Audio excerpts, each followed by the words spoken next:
Nepal, the birthplace of Buddhism.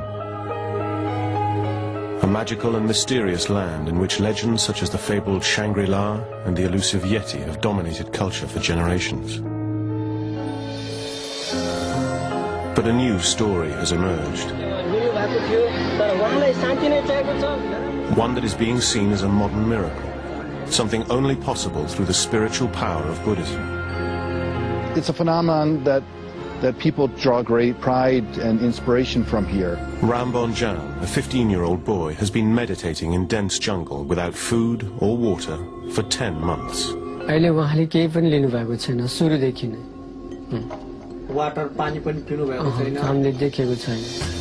Many suggest he is a physiological and cognitive freak, with such immense power of mind over matter that it could change the way we look at modern science and medicine forever. If he's truly gone without food and water, it's difficult to explain on a purely scientific basis, so you'd have to bring in spirituality in here. As millions of pilgrims flock to the site, we'll explore the truth. To see that in the middle of Nepal, in the middle of all the crowds around, that's very, very special and very questioning, of course. Is he the second coming, Buddha reincarnate? Or is this something far more sinister? An elaborate hoax in which a young boy is being starved to death before our very eyes for profit.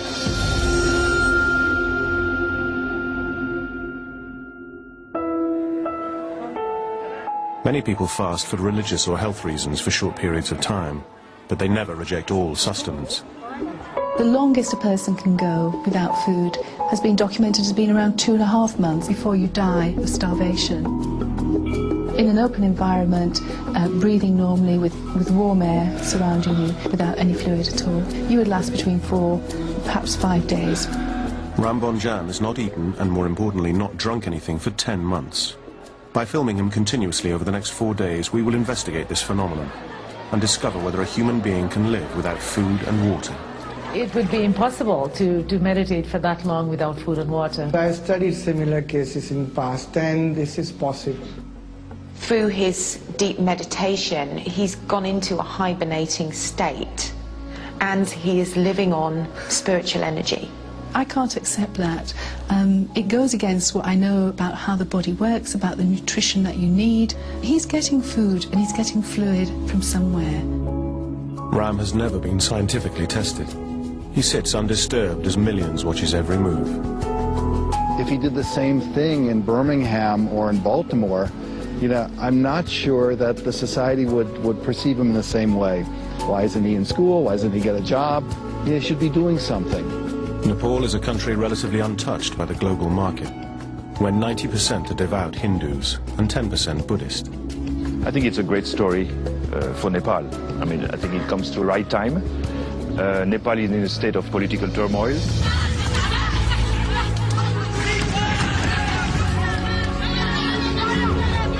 So I think it's very interesting that all of a sudden there is this birth of a myth in front of our eyes, just starting. Nepal faces a stark, desolate reality without its religious beliefs. I don't know if the story of Ram Bahadur Bomzan appeals to a certain consciousness now, looking for some saint, some figure, someone who can perform miracles at a time when life seems so tawdry and broken and uncertain. As science progresses, it's pushing God further and further out. And where science hasn't yet encroached, you will find God. Ram began meditating in May 2005. By November, the remarkable story hits the press worldwide. Newspapers claim fake. Government officials say that the boy's local supporters have received around £4,000 in donations. Up until now, no film crew has been allowed up close. We will attempt to be the first to obtain proof of the claims of the Buddha boy. With fierce loyalty, his followers hide him at certain times of the day. This has drawn suspicion, but who are these followers, and what are their motives? What has happened is that because of the people who've started coming in, it's turned into kind of a circus. Soon, roads become nothing but dirt tracks. After traveling more than 12 hours from Kathmandu, the last 40 kilometers through dense jungle, suddenly a gate manned by sentries bars the way any further. And we're diverted to a bustling temporary city of hawkers, fast food sellers, and a bus park in the middle of nowhere. Previously, we used to farm only, but now there are jobs available. There is good income. Amazingly, 10 months ago, there was nothing here but jungle. The city has been expanding at an astonishing rate ever since the boy began his meditation. There is a kind of economic desperation which perhaps a phenomenon like this would attract people. I used to run a restaurant in the city, but this one makes much more money. After walking 5 kilometers from the temporary city with the throngs of devotees, we're confronted by crowds 20 deep and the boy surrounded by a series of barbed wire fences. We have to fight our way through just to get a glimpse from the 50-meter fence.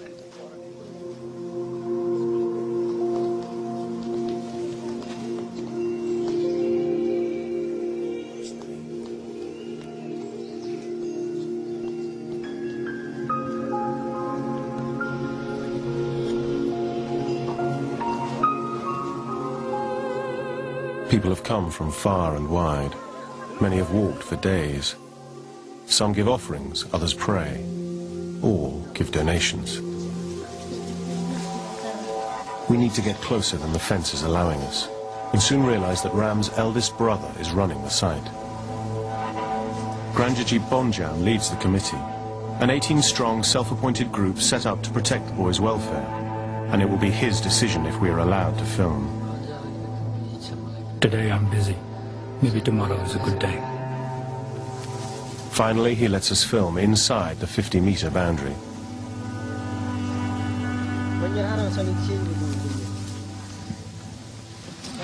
Unfortunately, just as we reach a second fence at a distance of 25 meters from the boy, we're stopped from going any further. So it is here we start recording.